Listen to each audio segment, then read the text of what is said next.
This submission is a high-energy, highly partisan political commentary script, analyzing recent massive U.S. military strikes on Iran, the international diplomatic fallout, and the ensuing domestic cultural clash. To help you sharpen your narrative impact and really elevate this material, let's jump straight into the feedback. Organizing these incredibly diverse geopolitical and domestic narratives into distinct thematic acts, it's going to significantly amplify your narrative tension and overall coherence. Right, because reading through the submission, the weakness right now is just how rapidly it oscillates between these massive, macro-level global military developments and then highly specific micro-level internet drama. It's intense. It creates a lot of whiplash for the audience. For sure. Because one minute you're detailing preemptive U.S. strikes against Iranian leadership or explaining Israel's deployment of the Iron Beam. Which is their new laser-based missile defense system. Exactly.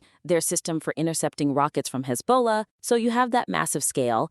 And then in the literal very next sentence, the script just jerks the listener away to talk about a specific Twitch streamer's reaction. Or zooming way in on the exact clothing worn by a shooter in Texas. Right, and this constant ping-ponging between the international conflict and the streamer reactions just disrupts the overarching thesis. It totally breaks the immersion. Every time the listener gets locked into the absolute gravity of the geopolitical situation, they are suddenly yanked back to an online chat room or a local news report. So the suggestion here is to group the content into a strict macro to micro structural framework. Okay. You establish the global stakes first, and then you methodically zoom into the domestic and cultural reactions. You want to take the audience on a deliberate journey from the battlefield directly down to the home front. I sort of get the macro to micro idea, but let me just play devil's advocate for a second. Sure. Is there a risk that starting with heavy military strategy for like 10 pages will just bore the listener before they even get to the spicy domestic stuff? I mean, the internet drama and the culture clash is usually what hooks people in this specific genre. If we push all that to the end, do we lose them? I mean, that's a valid concern, but not if the stakes are literal global conflict. You have to establish the gravity first. Otherwise, the internet drama just feels petty in comparison. I see what you mean. If you build it right, the tension flows logically downward. Doing this makes the domestic issues feel like the inevitable fallout of the global ones, rather than just random detours. That makes a lot of sense, actually. So a highly effective way to implement this is to physically divide your script into 3 distinct movements. Think of it as Act 1, the global chessboard. The global chessboard. I like that. This is where you focus purely on the U.S. preemptive strikes and the tactical rollout of the decentralized mosaic defense. Which, for the listener, is essentially Iran's strategy of using dispersed proxy forces rather than a traditional centralized military. Exactly. You isolate these massive elements to create a dense, highly charged atmosphere without any domestic distractions at all. Right, because once you establish that massive global threat, the listener's immediate thought is going to be, well, who is going to stop this, or what is the rest of the world doing about it? Precisely. Which brings us straight to the allies. That leads directly into Act 2, the Allied response. You move from the bombs to the podiums. Yes, you group the diplomatic maneuvering together. This act encompasses Qatar cutting ties, the condemnation from the Spanish Prime Minister, and Keir Starmer's address in the UK. This builds a contiguous argument about the state of Western resolve. And then when we finally transition into Act 3, the domestic front, the foundation has been flawlessly laid. 100%. This is where the Texas incident and the streamer debates finally reside, because the listener has just spent 2 entire acts marinating in the extreme stakes of the global conflict, showing how that exact conflict is manifesting locally feels incredibly urgent. You're showing that the global chessboard has real, immediate consequences in the listener's own backyard. It elevates the internet drama from just petty squabbling to an actual cultural frontline. Which brings us to our next major area of focus. Modulating your rhetorical intensity and utilizing factual juxtaposition will elevate the perceived authority and persuasiveness of the commentary. This is a huge one for this specific genre. It really is. The weakness we're seeing is the pervasive use of generalized insults and constant hyperbolic outrage throughout the piece. And ironically, this actually flatlines the emotional impact of the script.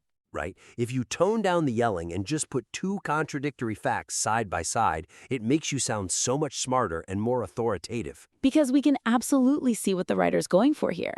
They have a distinct, edgy, hard-hitting voice. And we definitely want to preserve that intent. We don't want to neuter the piece. Exactly, we don't. But right now, every single opponent, every counterpoint, and every diplomatic statement is met with the exact same level of aggressive dismissive language. And when everything is an 11 out of 10, the listener eventually just becomes numb to the impact. The genuine geopolitical analysis gets entirely buried under the sheer volume of the delivery.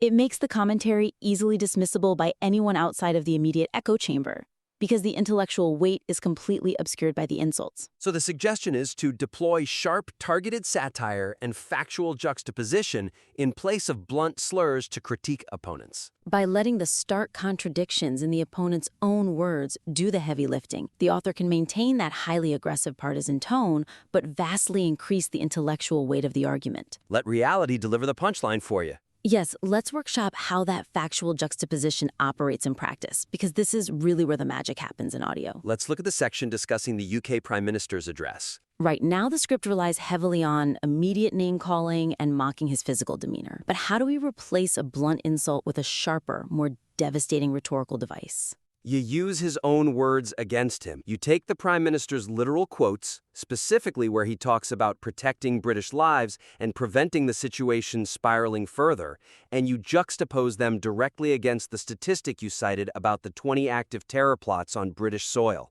Imagine how much harder that hits in audio format. You play the audio of the Prime Minister claiming to protect citizens. Audio stops. Cut it dead. Exactly. And then your host voiceover simply says, "Meanwhile, MI5 reports 20 active terror plots on British soil."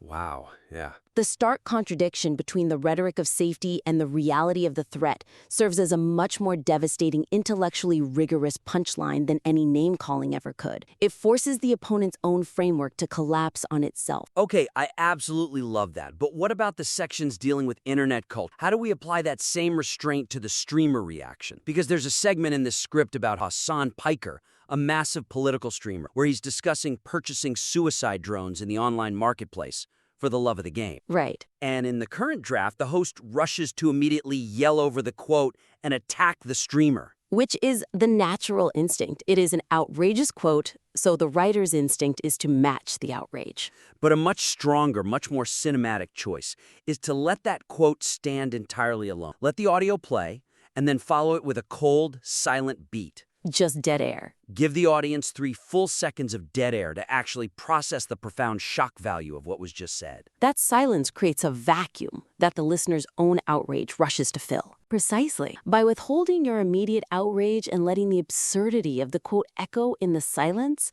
you emphasize the danger of the rhetoric far more effectively than shouting ever could.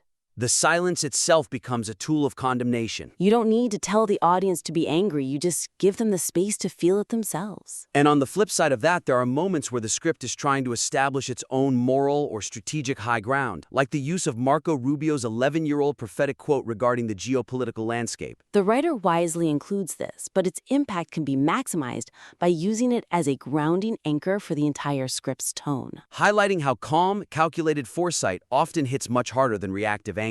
By modulating your own intensity to match the gravity of that historical clip, your script gains a massive sense of historical authority. It shows the listener that you aren't just reacting to today's news cycle, you are analyzing a long-term structural reality. Which actually leads us perfectly into the mechanics of argumentation itself. Anticipating and strategically dismantling opposing viewpoints within the script will build a much more robust and bulletproof central argument. Because the weakness here is that the material frequently presents significant counterargument, but then just dismisses them purely through mockery rather than substantive debunking. I noticed that heavily in the later half. For instance, when addressing the claim from the Spanish Prime Minister that the U.S. strikes violated international law, or dealing with the internet theory that the Texas shooter was a false flag operation. The script relies completely on derision. It's basically just saying, look at this idiot, and moving on. But mockery signals disagreement. It doesn't actually disprove the premise. This leaves massive intellectual gaps in the narrative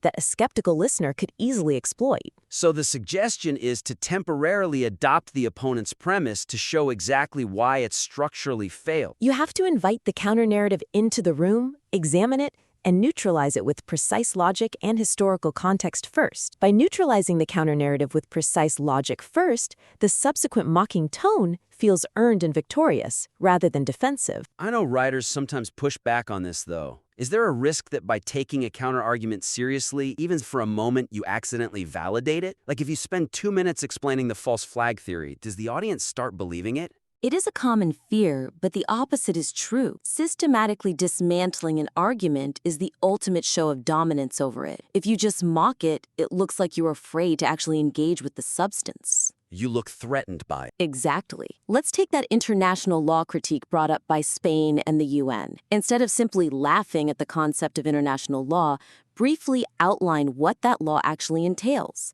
regarding self-defense under the UN Charter. Right. And then cite the script's own established historical context. You have the 47 years of prior conflict and the openly stated aggressive intentions of the regime. Yes. You use those facts to systematically argue why the strike is legally justified as a preemptive measure. Once you have built an airtight legal and historical defense, then the mockery of the Spanish Prime Minister's hand-wringing lands with incredible force. Because you've proven him not just weak, but factually incorrect. You elevate yourself from a mere commentator to a definitive authority on the subject. Let's apply that exact analytical approach to something way less formal, the internet conspiracy theory mentioned in the domestic section. This is a great example. So, there's a theory floating around that the Texas shooter was a shadow agency false flag operation, right down to the shooter supposedly wearing a specific property of a law t-shirt sold by a niche online podcast. And right now, the script just calls the theory absurd and moves on to the next topic. Which is such a missed opportunity for some truly devastating logical humor. To make your argument bulletproof, outline the actual logistical absurdity of the theory in granular detail. Make the audience visualize it. Walk them through the exact, highly improbable steps required for a shadow agency to perfectly execute this. Imagine the logistics. A shadow government agency has to find a guy, radicalize him, orchestrate the event perfectly timed, planting a pristine Quran in his vehicle as a prop. And then, my absolute favorite part, an operative has to jump online and source a highly specific piece of podcast merch just to tie the outfit together. Right. Without leaving a single paper trail or credit card receipt. It is mathematically absurd, and by laying out the sheer logistical nightmare of that conspiracy, you make the theorists look utterly ridiculous through pure logic. You issue the final dismissive verdict only after you've proven the theory belongs in the realm of fantasy. It really is about earning the right to drop the hammer. It transforms the script from just an angry rant into a surgical strike. When you dismantle the scaffolding of an opponent's argument piece by piece, the collapse is deeply satisfying for the listener to experience. Okay, so to briefly recap the 3 main takeaways from today's critique. First, structuring the narrative into clear macro to micro thematic acts, moving from the global chessboard down to the domestic front, will vastly improve your script's flow and narrative tension. Second, elevating the tone through factual juxtaposition and strategic silence, rather than relying on constant hyperbole, will dramatically increase the intellectual weight of your commentary. And finally, bulletproofing the arguments by logically and systematically dismantling counter-narratives before mocking them will make your central thesis unassailable. To put these ideas into motion here is an actionable summary for your next revision. First, physically group your script notes by theme. Literally draw lines between the international military actions, the diplomatic responses, and the domestic consequences to build those 3 distinct acts we talked about. Second, test your punchlines. Find at least 3 instances of direct name-calling in your current draft and replace them with a contrasting quote or a stark statistic that exposes the opponent's hypocrisy. Finally, take the strongest opposing argument in the script, write it out fully as if you believed it, and then systematically tear down its logic step by step before delivering your final verdict. Exactly. We are incredibly excited by the raw energy and the deep research that is clearly evident in this submission. We enthusiastically invite you to implement these structural and rhetorical adjustments and submit your revised material back to us for another critique. Keep pushing the boundaries of your analysis.